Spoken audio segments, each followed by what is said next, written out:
Hello everyone, I am सुगम, welcome back. तो कैसे हो आप सब? आई होप आप सब अच्छे होंगे। स्वागत है आप सभी का आपके अपने एसपी स्टडी यूट्यूब चैनल पर। तो गाइस, आज हम आपके लिए लेकर आए हैं जो आपका इकोनॉमिक्स है, अर्थशास्त्र के जो आपके प्रीवियस ईयर के क्वेश्चन है, वो सारे क्वेश्चंस आपको इस वीडियो में मिलने वाले हैं। तो इकोनॉमिक्स की तैयारी आपकी इस तरह से मैं करवा दूंगी कि इस बार आपके पूरे के पूरे नंबर आएंगे इकोनॉमिक्स में, एक भी नंबर आपका छूटने वाला नहीं है। तो बस आप मेरे साथ बने रहिए और इसी तरह से अपनी तैयारी करते रहिए, जिस तरह से मैं डेली आपको देती हूँ कि किस तरह से आपको चैप्टर है वो कवर करनी है और कौन कौन से ऐसे प्रश्न हैं जो आपको तैयार करनी है, पूरा मैं आपको बताती हूँ। तो उसी तरह से आपको अपनी तैयारी करनी है और इस बार के टॉपर आप ही हो, इस तरह से अपनी मेहनत में आप लगे रहिए, ठीक है। तो देखिए, जो पहला प्रश्न है आपका, तो वो मैंने यहाँ पर लिया है कि समग्र मांग का अर्थ एवं इसके अवयवों को संक्षेप में लिखिए, ठीक है। इस प्रश्न का आंसर मैं आपको दे चुकी हूँ। अगर यहाँ पर देखिए एक चीज़ समझिए, अगर आपको जितने भी मैं क्वेश्चन आज बताऊँ, अगर आपको इन क्वेश्चंस के आंसर नहीं मिलते हैं तो आप हमें कमेंट बॉक्स में बताएं। जितने भी क्वेश्चन मैं यहाँ पर लिखी हूँ, सारे क्वेश्चंस के आंसर आपको नेक्स्ट वीडियो में मिल जाएंगे, ठीक है। पहला प्रश्न पढ़ लिया कि समग्र मांग का अर्थ एवं इसके अवयवों को संक्षेप में लिखिए। इसके बाद जो आपका नेक्स्ट है वो आप ये तैयार करेंगे। प्रश्न है कि राष्ट्रीय आय मापने की उत्पादन गणना विधि या व्यय विधि को समझाइए, ठीक है।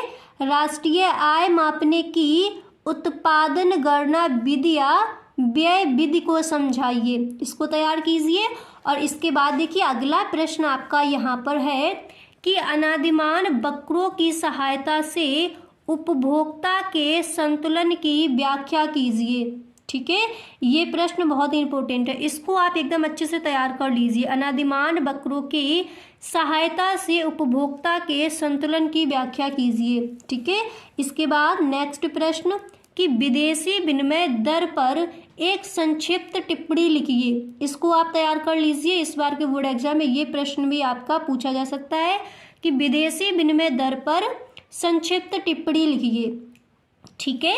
अब इसके बाद देखिए अगला प्रश्न आपका यहाँ पर है कि भुगतान संतुलन से क्या अभिप्राय है। कई बार मैंने इस क्वेश्चन का आंसर आपको दिया है, आप प्लेलिस्ट चेक कर सकते हो जिसमें मैंने मॉडल पेपर इकोनॉमिक्स के और इकोनॉमिक्स के जो आपके इंपॉर्टेंट क्वेश्चन है वो मैंने दिए हैं, तो वहाँ पर आपको इस प्रश्न का आंसर मिल जाएगा, ठीक है। भुगतान संतुलन से क्या अभिप्राय है। एंड इसके बाद है कि भुगतान संतुलन के चालू खाते और पूंजी खाते के विषय में समझाइए। तो चालू खाता और पूंजी खाता में मैंने अंतर भी आपको बताया है, तो आप देख लीजिए। अगर आपको नहीं मिलता तो आप हमें कमेंट बॉक्स में बताएं। नेक्स्ट वीडियो में जितने भी प्रश्न हैं सारे प्रश्नों के आंसर हम आपको दे देंगे, पर आपको भी देखिए तैयारी अपनी इस तरह से करनी है कि एक भी नंबर आपका छूटे ना। जितनी मेहनत मैं आपके लिए कर रही हूँ उतनी मेहनत आपको भी करनी है, ठीक है। अब देखिए अगला प्रश्न है कि समष्टि अर्थशास्त्र क्या है। तो देखिए अभी मैंने वीडियो डाला है कि समष्टि अर्थशास्त्र क्या है, इसकी विषय वस्तु की विवेचना कीजिए। तो पूरा चैप्टर मैंने आपको पढ़ाया समष्टि अर्थशास्त्र का परिचय, ठीक है। व्यष्टि अर्थशास्त्र जो आपका शुरुआत में चैप्टर दिया गया था और ये एंड में जो आपका है समष्टि अर्थशास्त्र वाला जो है वो मैंने अभी आपको चैप्टर पढ़ाया है। तो आप देख सकते हो, प्लेलिस्ट चेक कर सकते हो जिसमें जितने भी चैप्टर हैं सारे चैप्टर्स की वीडियो पढ़िए। तो समष्टि अर्थशास्त्र का जो परिचय है वो वाला आपका चैप्टर है, उसमें से आप इस आंसर को लिख सकते हो, ठीक है। अभी मैंने आपके लिए वो जो वीडियो है अभी मैंने अपलोड किया था, ठीक है।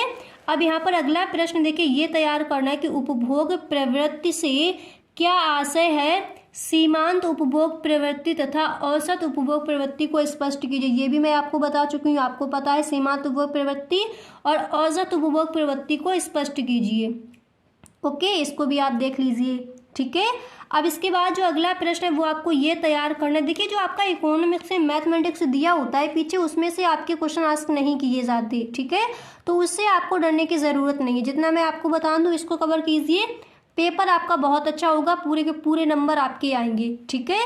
जितना भी मैं बताती जाऊँ उतना आपको कवर करते चलना है, बस इतना आपको ध्यान रखना है, ठीक है। नेक्स्ट प्रश्न ये तैयार कर लीजिए कि प्रभावी मांग से क्या आशय है। आय और रोजगार के स्तर को निर्धारण करने में उसका क्या महत्व है, ठीक है। इसको तैयार कीजिए।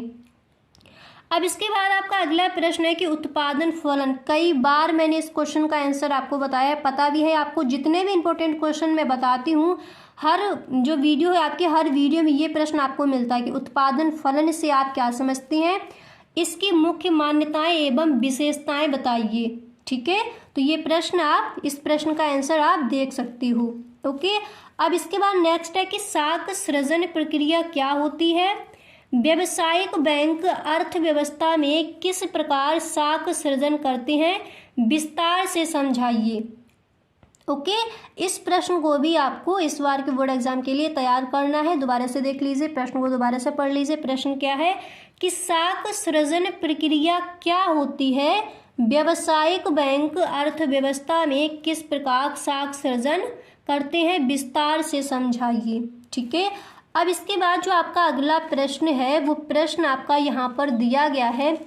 देखिए प्रश्न को पढ़िए कि रेखा चित्रों की सहायता से किसी वस्तु की मांग पर निम्नलिखित परिवर्तनों के प्रभाव की व्याख्या कीजिए।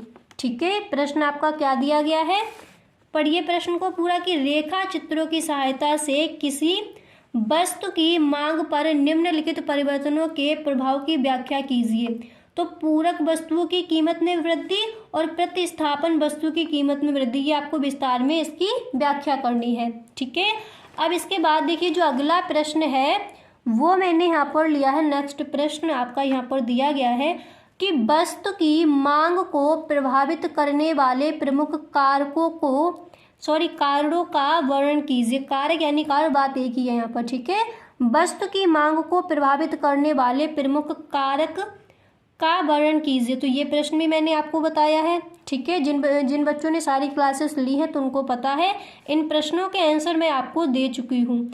नेक्स्ट प्रश्न है कि पूर्ण प्रतिस्पर्धा क्या है, पूर्ण प्रतिस्पर्धा में कीमत का निर्धारण कैसे होता है तथा इसकी विशेषताएं लिखिए।